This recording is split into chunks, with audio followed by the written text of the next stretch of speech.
Good morning and welcome to the First Unitarian Society of Madison. My name is Kelly Crocker and I am one of the ministers here. Today I am joined by my colleague, Reverend Kelly Asprooth-Jackson, and the worship team of Drew Collins, Linda Warren, Daniel Carnes, and Stephen Gregorius. The vision of First Unitarian Society is growing souls, connecting with one another, and embodying our Unitarian Universalist principles in our lives, our community, and our world. We are so glad you are with us this morning. We hope you will be able to join us for our virtual coffee hour immediately following today's service. The information for joining us can be found on the homepage of our website, fusmadison.org. The slide with coffee hour information, along with all of our other announcement slides, will be shown again at the end of our service. In a moment, following our opening words, we will join together in silence to center ourselves, to bring ourselves fully into this time of community. The earth, one planet, round, global, so that when you trace its shape with your finger, you end up where you started. It's one, it's whole. All the dotted lines we draw on our maps of this globe are just that, dotted lines. They smear easily. Oceans can be crossed. Mountains can be crossed. Even the desert can be crossed. The grain that grows on one side of the border tastes just as good as the grain on the other side. Moreover, bread made from rice is just as nourishing to body and spirit as bread made from corn or spelt or teff or wheat or barley.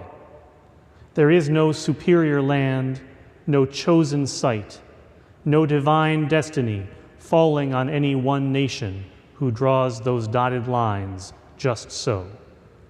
There is only one earth we all share. We, the living, with all else that lives and does not live. Virus, granite, wave, city, cornfield, prophet, beggar, child, slum, tower, mine, robin, eel, grandfather, rose, olive branch, bayonet, and this poem and moment are all within the circle, undivided by dotted lines or final certainties. Everything for good or ill, is part of the shared whole. Sky, earth, song, words, and now this silence.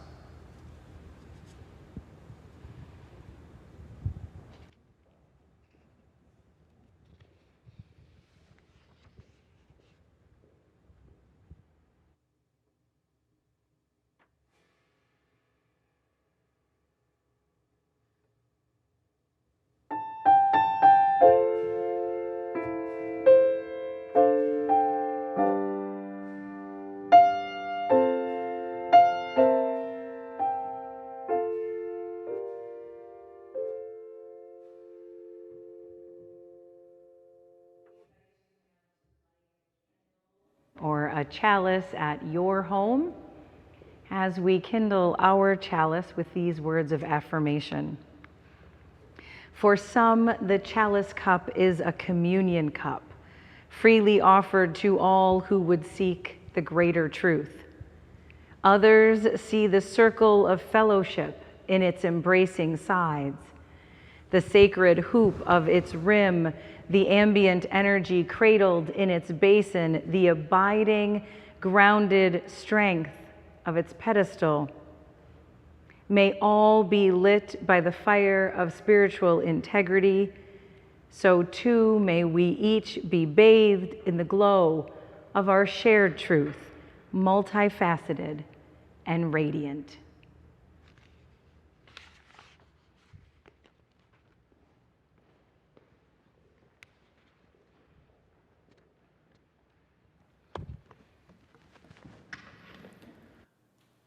This little light of mine, I'm gonna let it shine, let it shine, let it shine, let it shine.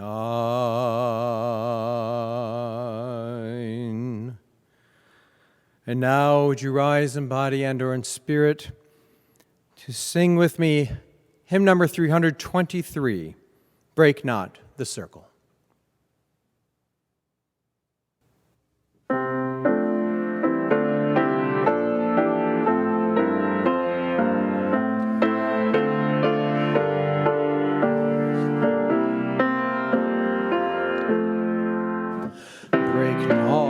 The circle of enabling love, where people grow forgiven and forgiving. Break not that circle, make it wider still, till it includes, embraces all the living.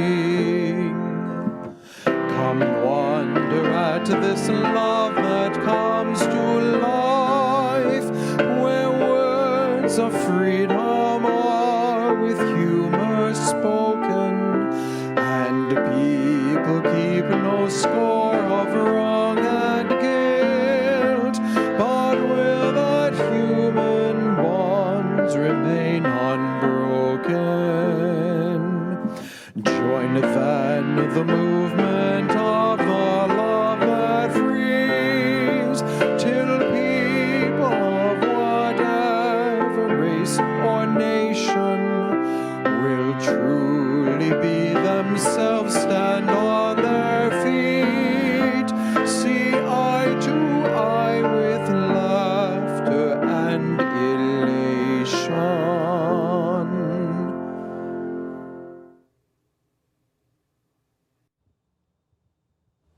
I'd like to share a story with you now that comes from the Sufi tradition.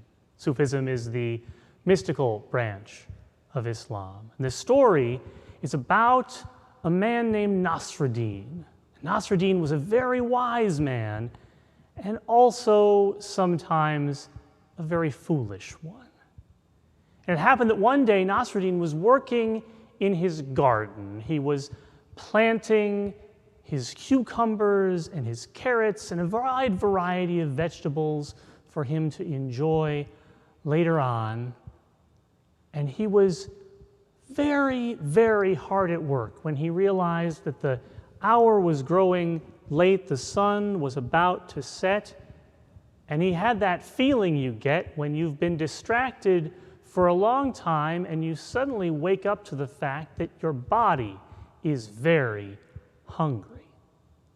Now, it happened that that night, the wealthiest person in town was throwing a big party with lots of good food for everyone, everywhere, to come and experience his hospitality. So Nasruddin knew where he could get some really good food, but he looked at his clothes and he was dirty and wearing his farming outfit and thought, well, better that I shouldn't be late than that I waste time in changing before I go to the party. So off he went, and he was greeted at the door by this rich man, the owner of the house, who looked at him in his shabby clothes that were so dirty looking and didn't even bother to greet him, just grunted and stood out of the way so that he could come inside. And Nasruddin saw that everyone he knew was there. The party was very well attended, and there was a lot of good food to eat, but no one seemed to want to talk to him or greet him. In fact, they wouldn't even take the time to pass him one of the platters of delicious foods as it went around.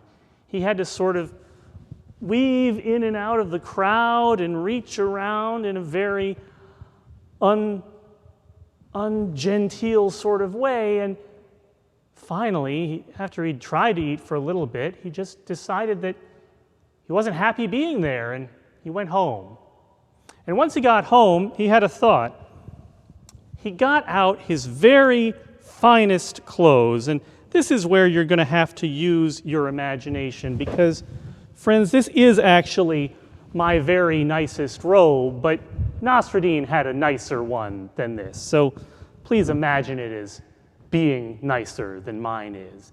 And when he was all set and ready and dressed absolutely in the finest garments that he had, he went back to that party. And this time, the rich man at the door welcomed him in and said, "Nasruddin, I'm so glad you could make it. We were wondering where you were. Come in, come in. I hope you have an appetite because there's a lot of good food to eat." And everyone at the party, it seemed like, was greeting him and welcoming him and saying, "Come sit by me, Nasruddin. Have some food. It's good to see you." But he went and he picked out a seat sort of off to the side, away from all those people who were trying to welcome him now, who hadn't been before.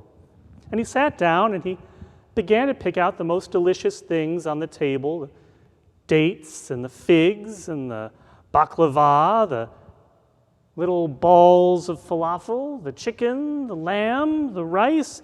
But as he picked up the food, he didn't bring it to his mouth.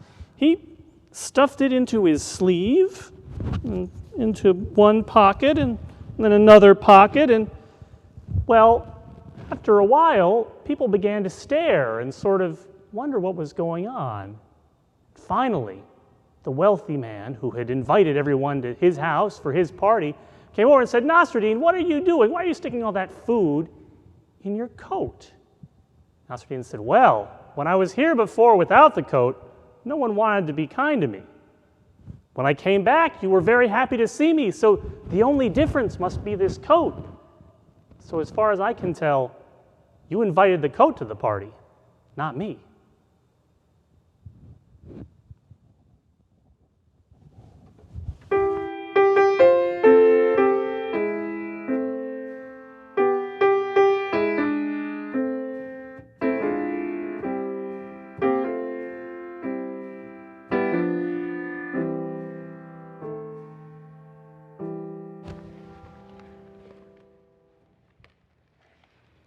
I invite you now into this time of giving and receiving, where we give freely and generously to this offering which sustains and strengthens First Unitarian Society and our work in the world.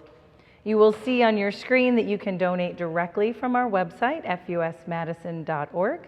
You will also see our text to give information there. We thank you for your generosity and for your faith in this life we create together.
When I am called upon, as I often am, to explain Unitarian Universalism to someone who has never heard of us before, I sometimes take a historical approach.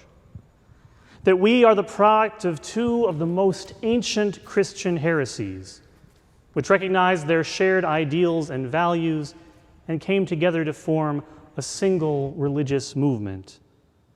And one of the things that the experience of being heretics, religious outsiders persecuted by the authorities of their day, taught to our forebearers is that the essence of their faith was larger than the boundaries of the Christian tradition that originally produced them. Having spent so long forced to the margins of history, their sense of right would not allow them to cast out or reject others for their differing beliefs on the teacher Jesus or even God. I explain all of this to help the stranger understand how I can be a minister in a tradition where most of our congregations call themselves churches, which most often worship on Sundays, and follow a structure for that worship that is obviously cribbed from Protestant congregationalism, and yet not understand myself to be a Christian personally. Our theme for this past month has been communion.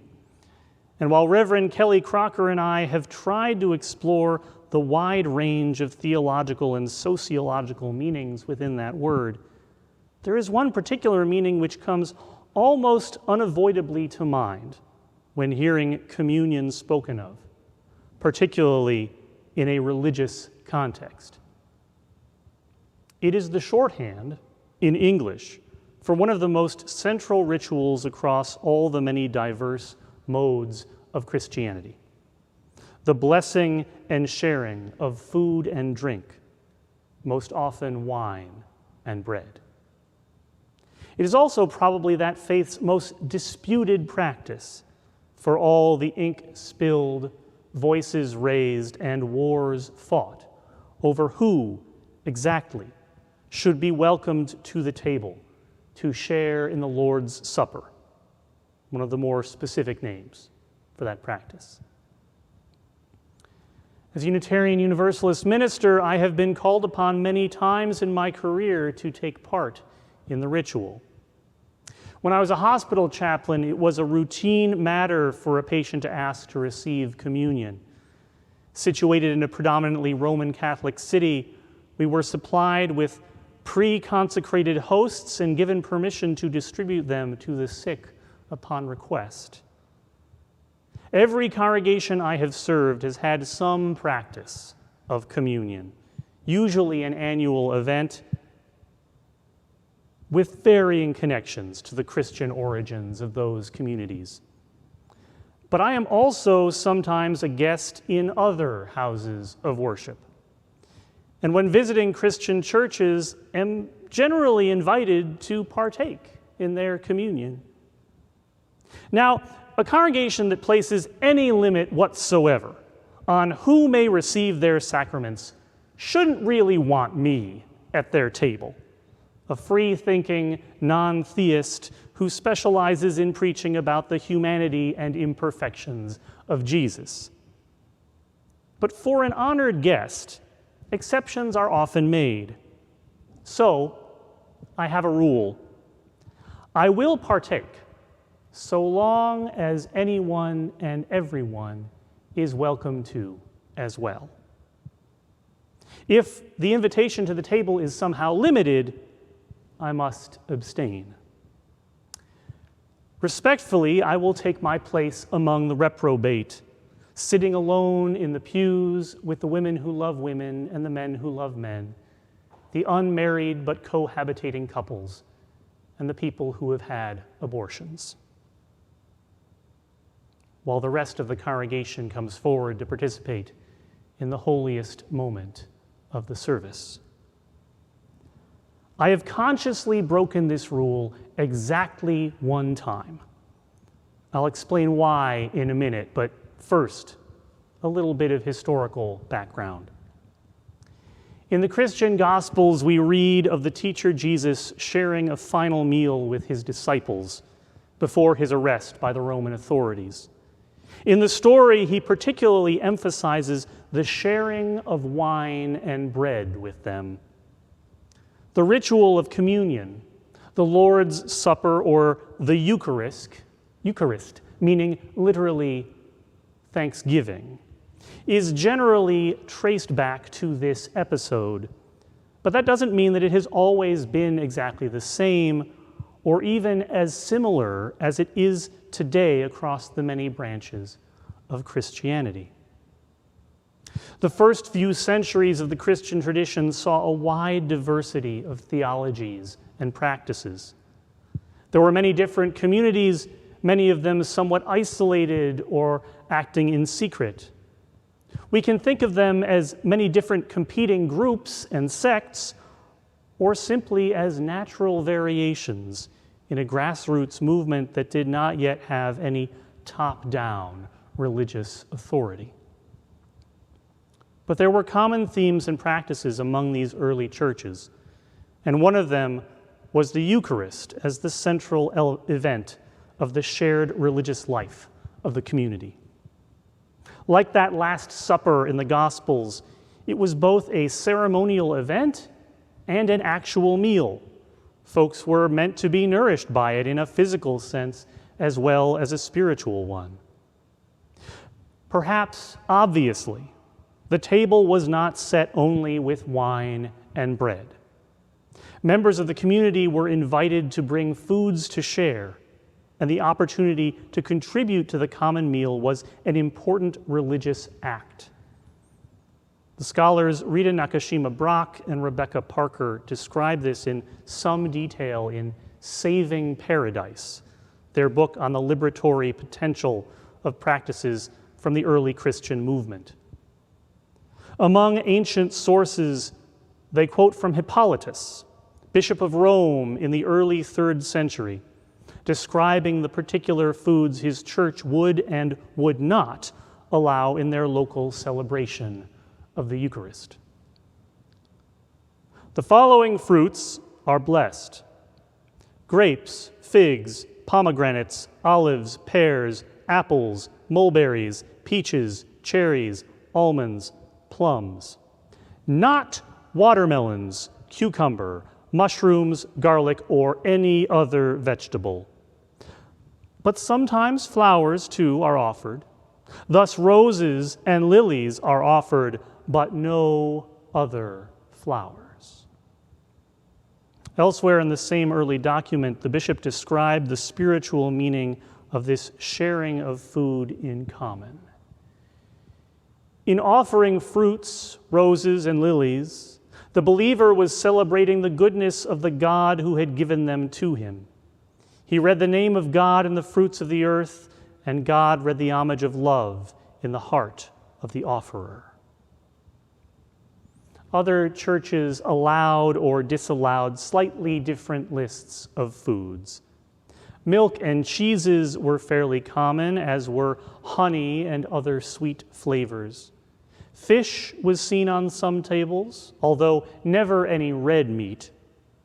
Milk or water were sometimes served in place of wine, possibly to avoid the association between wine and some of the Roman religious practices they were trying to distinguish themselves from. But bread was ever present.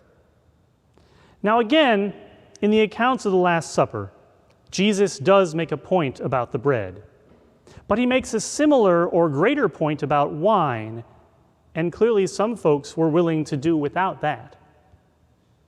We cannot be sure as to why, but I can't help but think of my grandfather here.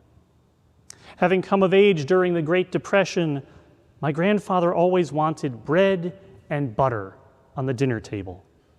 No matter how well or how poorly they would go with the rest of the meal, barring those with specific and severe dietary limitations, as long as there's bread on the table, no one will ever leave hungry.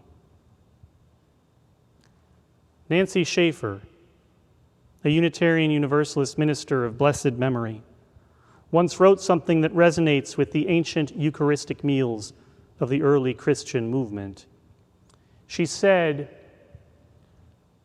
"Were I to teach a course on God, I would begin with a plate of persimmons, the sweet, crisp kind, the ones more orange than red, the hard, squat fuyus I eat each November morning on hot wheat cereal with almonds. I would slice the persimmons gently across their fat centers, then hold them out. See the star shape? I would offer them so all might wonder. I would slice brown Bosc pears straight down their middles so the threads of each stem trace wisply down to that rounded place where the dark seeds lie, tear-shaped and wet in white, firm flesh. I would hold these halves silently forward, their bottoms smooth in the curves of my palms. I would teach God with plates of pomegranates, both before they were opened and after. I would bring wet washcloths. We would bury our faces and eat all that luminescent purple red, those clear, bright kernels fitted in tight rows on small and tumbling hills, and all that juice, so easily broken, sweet and pucker at once. We would say nothing. I would teach this way, with plates of fruit, a knife, many washcloths, with my eyes very large, my mouth mostly silent, so all might eat." Whether or not we call the luscious wonder that suffuses existence by God or any other name, the instruction is a sound one. The glorious abundance of the natural world is better experienced than simply explained. I could tell you that the world is worthy of love and that you are a part of that world and everyone else is too, or I could invite you to bite into a ripe, soft summer peach, to let its juices run down your face unashamedly, and to look around the room at other people in much the same experience of ecstatic flavor. I know no better way to celebrate and sanctify the beauty of the universe than by sharing and reveling in it. The fascinating and beautiful diversity of early Christianity did not last, unfortunately. As the institution of the church became regimented and a centralized power structure established, local variation became heresy. This is the process that first conceived the labels Unitarian and Universalist for people and ideas that had previously just been part of the wide variety of Christian practice. It also led to a formal standard for what is to be eaten as part of the Eucharist that is probably familiar to many of us: a sip of wine, a bite of bread, and nothing else. Actually, for much of the middle period, throughout much of the Christian world, most folks didn't even get that sip of wine. The bread was shared by everyone, but the cup, the chalice, was reserved for the priest. What was once a great celebration of communal abundance had become narrow and constricted. In the marginal places where our Unitarian and Universalist ancestors found their faith and found each other, it was one of the first distinctions done away with. In some cases, those communities had no designated priests to restrict the wine to anyway, while in others, the role of the clergy was not seen as so superior to and separate from the laity. Here, on this continent, our religious predecessors were found first among the cracks and crevices of the Puritan New England churches. Those colonial congregations were positively obsessed with the question of sin and unworthiness. While the first congregations in Plymouth and Boston and Salem explicitly included everyone who lived in those towns. Everyone was expected to attend on Sunday, no matter their level of interest, all the way down to the souls imprisoned in the local jail. They also jealously guarded the sanctity of their sacraments. Only those deemed to be of the elect, sometimes a very small fraction of the total population, were entitled to participate in communion. When the ones who came before us began to creep out of their theological closets, and the congregational churches of New England began to split between Unitarian and Trinitarian, we also started to loosen the standard as to who might belong and be included among us. 2 centuries later, we are still working at loosening those limitations enough to fully become the religion that we teach our children we are. Last week, Kelly Crocker gifted us with a beautiful sermon filled with stories of human beings, strangers, extending kindness to each other, creating a communion out of everyday moments made holy by being present, curious, and compassionate with one another. Kelly offered us the wise counsel that it is a great spiritual practice to be kind to a stranger, to be a kind stranger, and to offer trust in a world that focuses most of all on the reasons not to trust. When I think of Kelly's words, they call to mind a story. The story I promised you earlier of the only time I have received Christian communion from a table that was not explicitly open to all people. So some years ago, I was invited to an ordination service in one of the Christian denominations.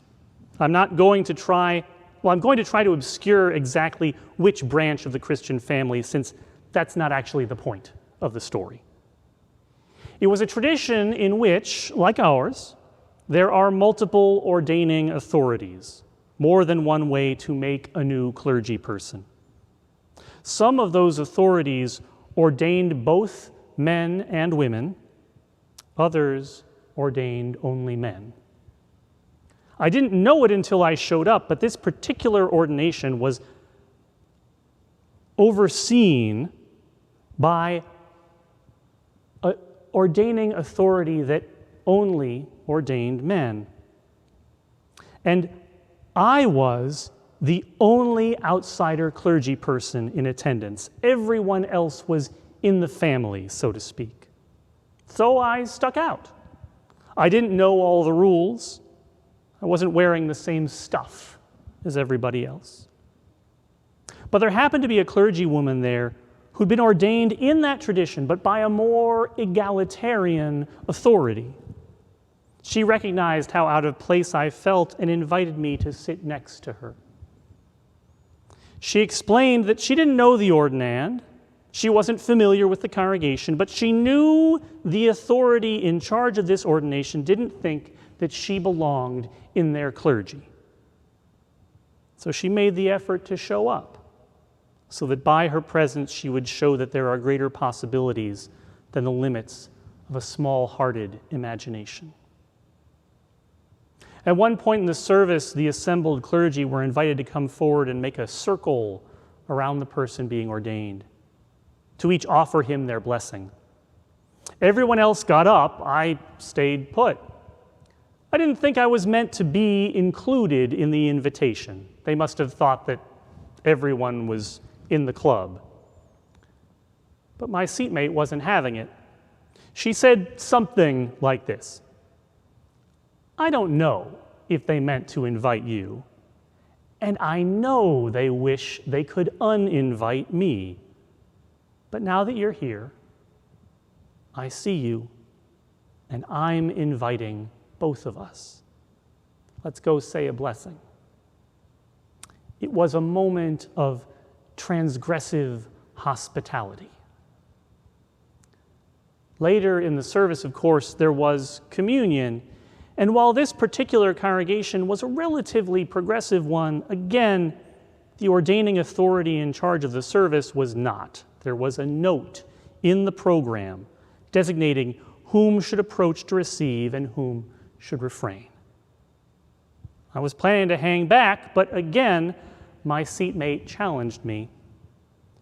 Why should we let that man up front have control over something this important? So again, I followed her invitation. It is a great spiritual practice to be kind to a stranger, to be a kind stranger, and to offer trust in a world that focuses most on all the reasons not to trust.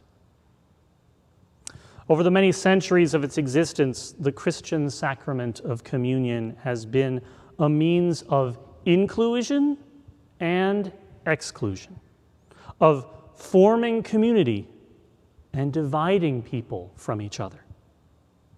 But as with any religious practice, its power and meaning ultimately cannot be controlled by any single authority, no matter how powerful. The final say rests with those who find meaning in it and making meaning through it. If the people choose hospitality, inclusion, kindness, and generosity, their leaders will eventually have to follow or get out of the way.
If you will join us now in a moment of prayer and meditation with these words from Jamie W. Johnson.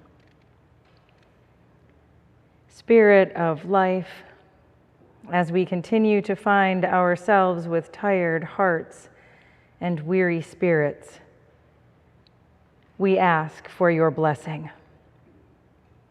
Blessings upon our faces, which we cover in fabric, in gratitude, in hope, and in tears.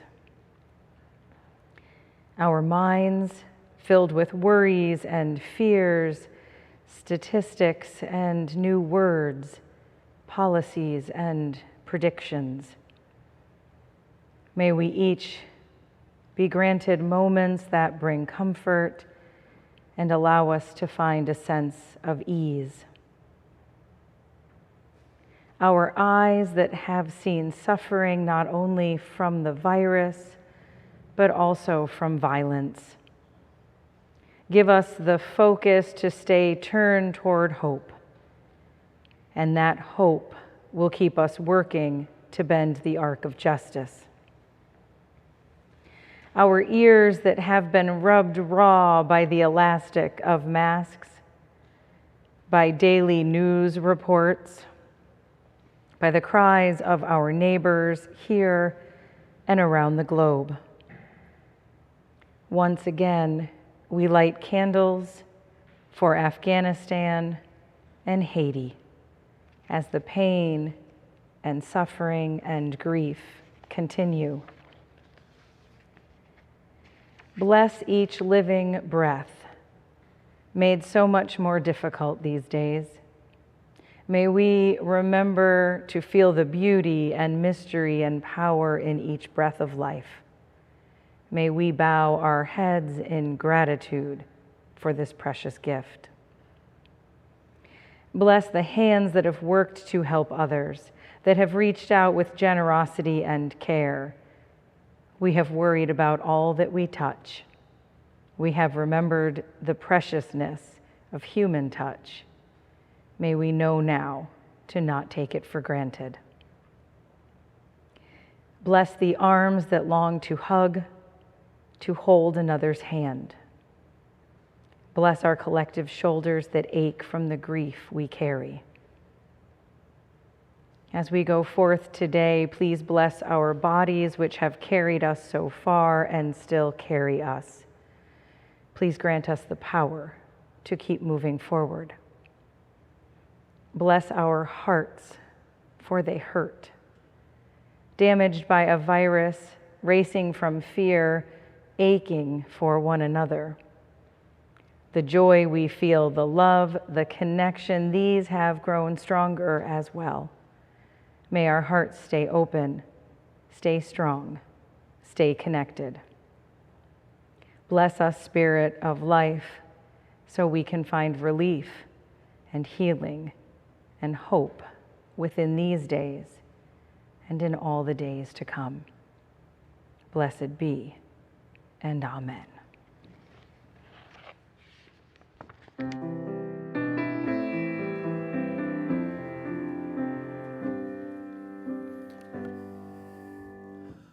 There is a love holding us. There is a love holding all that we love. There is a love holding all. We rest in this love.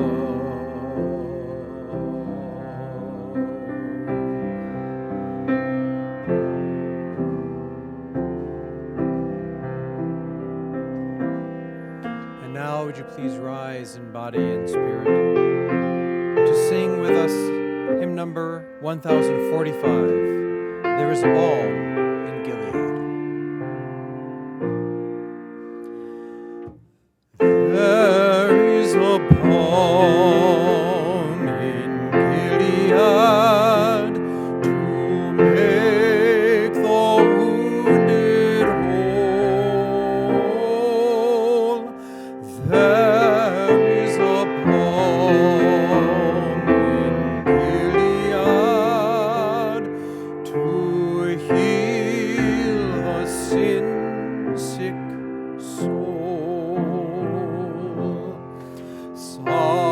Sometimes I feel discouraged and think my work's in vain, but then the Holy Spirit revives my soul again. There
one sick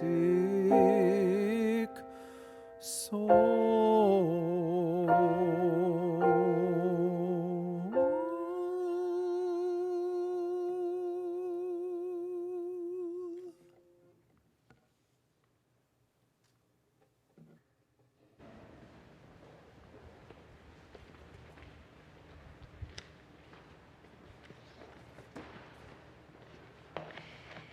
Take care of your home, your remarkable body. It needs blueberries, brisk walks, and back rubs.